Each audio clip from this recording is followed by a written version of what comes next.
good. Thank you so much for joining us today. No, of course. Thank you for the invitation. This is believe it or not, this is my first Instagram live, so you'll have to excuse any gaffes or blunders that I do. Oh, no, I was a little worried. I was like, I hope he knows how to join the video. Well, good. Well, thank you so much. We really enjoy your Instagram feed over here at the Spine Health Foundation. You offer so much insight into your work and your training. And it's just really kind of refreshing to get that from a surgeon, not something that you would normally expect. So we have a lot of fun stuff to ask you about today. First of all, I would love to just ask you, what drew you to the world of spine surgery? What makes you passionate about this field? Oh my gosh. Well, I think as most medical students who end up going into neurosurgery, I was initially fascinated with the brain and the nervous system, and it's of all of the bodily systems that people learn in medical school, there's a sort of mystique to it. And so, like most medical students, I was drawn initially to neurosurgery for the brain. It was actually during training where I see the division between, actual brain surgery versus spine surgery that I realized that, a lot of my interests and a lot of my, deep fascinations are more with the spine, and that's with the biomechanics of the spine, how a lot of the bones and discs work together, and just on how those problems are addressed and fixed. A lot of my stories on Instagram and a lot of my experiences, especially with the sadder stories, deal with the brain, and there's only so much you can do when people have problems with the brain. And I think that also struck a chord in me and drew me a little bit more towards the spine. As I've written pretty extensively, there is quite an emotional toll. And I think in being honest with myself, there was only so much in making a career of how much I could do versus the brain or the spine. Right. When it comes to the spine, I mean, it's something as I've written, over and over about, something I really care a lot about.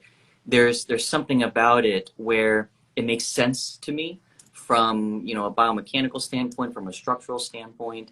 So from an innate interest, I like it a lot. And lucky for me, something that I like can actually be translated into helping other people get their lives back and having other people feel better.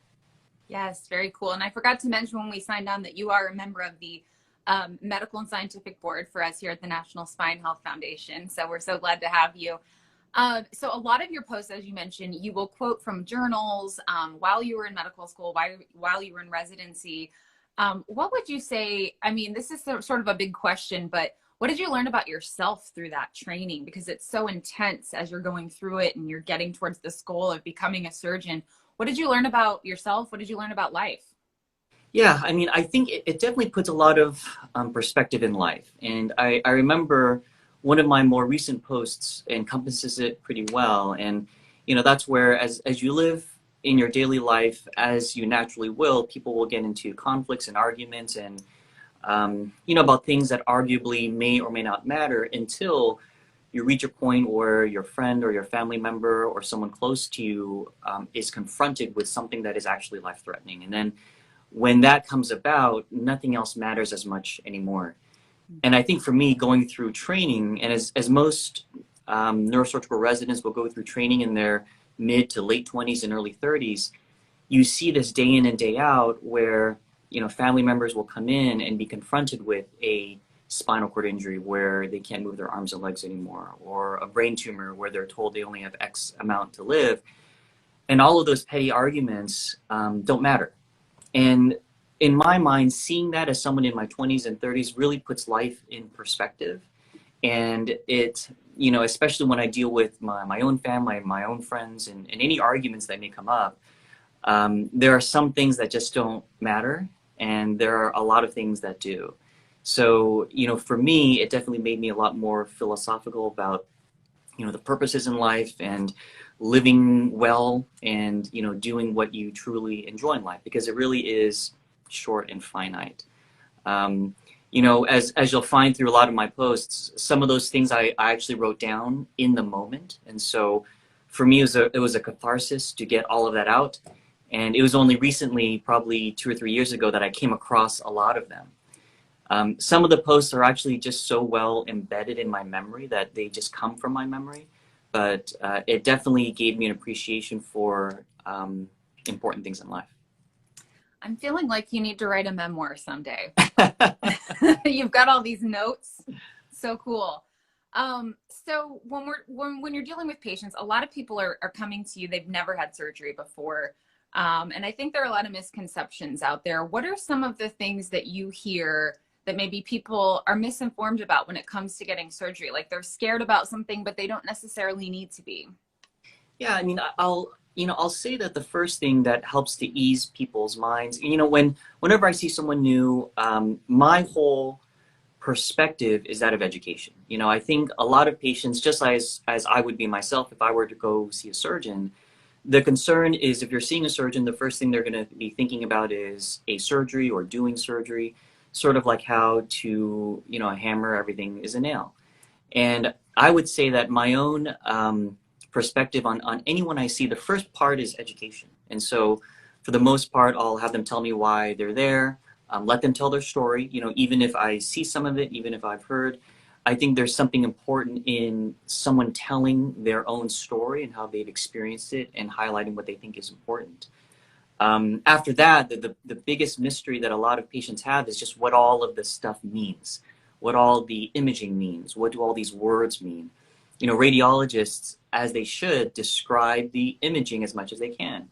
And they're describing a very vivid picture in a finite number of words, and a lot of times those words are very technical.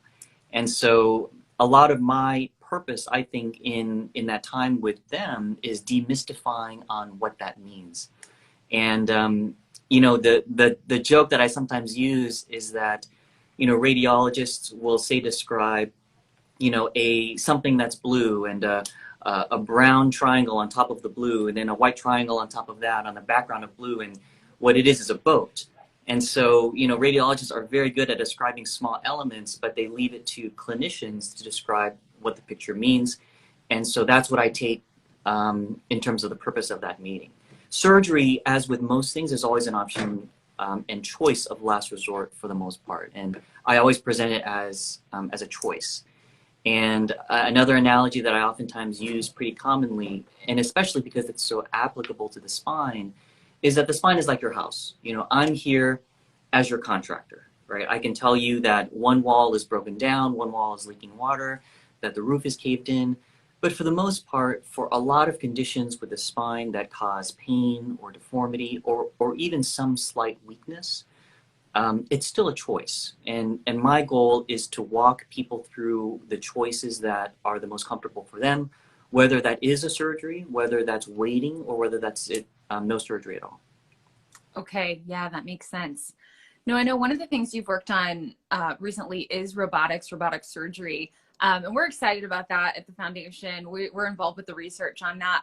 Could you tell us a little bit about why robotics is such an exciting place to be right now? Yeah, I mean, it's something I'm very passionate about. It's something that I feel that it's just a matter of time before the light bulb goes off for everybody, right? I mean, when we look at the developments and advancements in spine, they have been incremental, and then at periods of time, there have been large leaps. I would feel that a lot of the incremental improvements over, say, the past 5 years have been things like materials technology, biologics, the improvement in the accuracy of navigation in certain types of imaging modalities. Robotics is a shift, in my opinion, and I'm positive that one day that opinion will be a fact.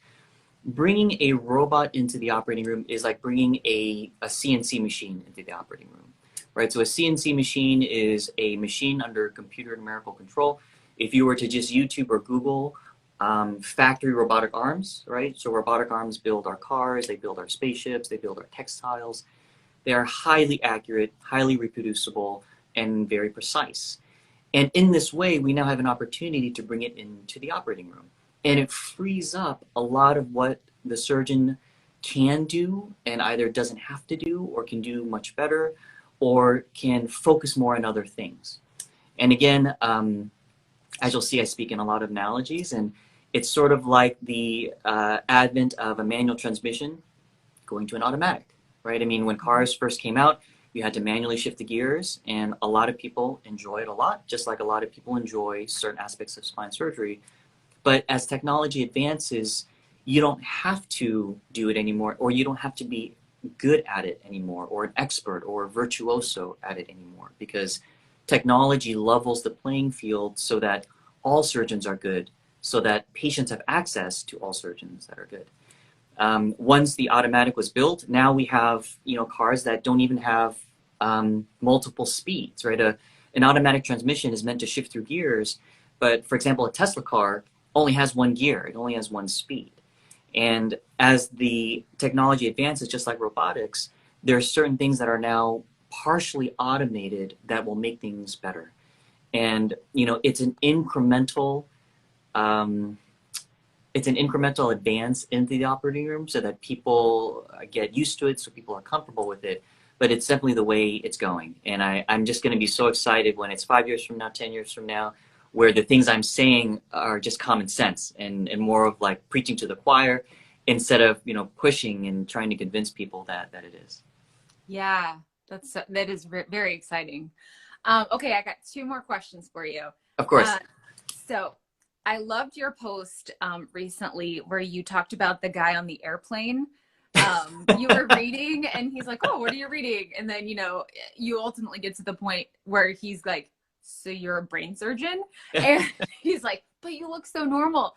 So it was so funny how you wrote that out. But the question is then what assumptions do people make about you? When you're introduced to someone, they're like, oh goodness, you're a brain surgeon. What kind of reactions do you get? I think I'll start off by saying that I definitely was not offended at all in the least. I know some people, we work so hard and physicians work so hard going through college and medical school and then their residency training and all the trials and tribulations that are associated with it. And so when they are assumed as, potentially lesser, there can be a little bit of a sticky reaction to that.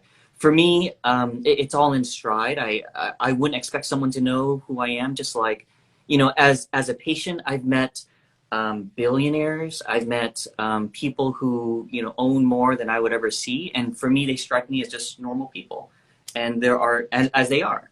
And there are people who are across all walks of life, all professions, who look a variety of ways. And as I think I mentioned in some of those comments, is just an educating moment for that person that some profession and some person will look a variety of ways. The most common thing that I typically see now, especially in my clinic, is just my age. I joke that I do wear a suit in clinic for the most part, and that's just so people don't think a high schooler is seeing them. And, I kind of age myself up a little bit. But for the most part, I think, the majority of people I see are in their 50s or 60s anyway, some in their 30s and 40s. So I think they're expecting to see someone who is younger than them. When I was in my residency training, so as a resident surgeon, I think it was much more common to meet people who weren't in the profession on a social level. And so, it was a bit surprising and sort of a cool factor to know, just like I would be I would feel that it was cool to meet someone who's completely not in my field of expertise. And that can be anywhere from a veterinarian where they deal with animals all day long. I've met someone who works at NASA, right, where they're doing a lot of the rocket engineering, preschool teachers, right? And it's just having to deal with 3, 4, and 5-year-olds. To me, I'm flattered if they think it's a really cool profession. But to be honest, I would see the same amount of enthusiasm for someone who's in a profession that I just don't see daily. To be honest, someone I just operated on is an arborist.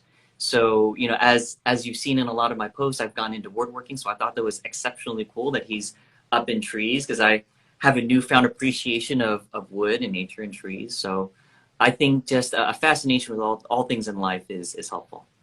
Yeah, you're right. It's like just anytime you meet someone that has a job that you're not expecting them to say, you're just kind of like, oh, that's really cool. So Yeah. Totally get that.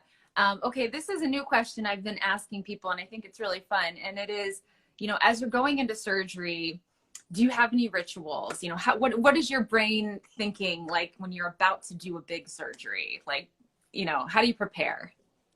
So that's a funny question. There, I believe I saw, I don't know if they're still on the line, but some of my, um, surgical representatives are actually joined the call a little bit ago. So they know better than I do for a routine surgery. So I wouldn't say any surgery is easy, and especially when you're dealing with the brain, the spine, spinal cord, and nerves.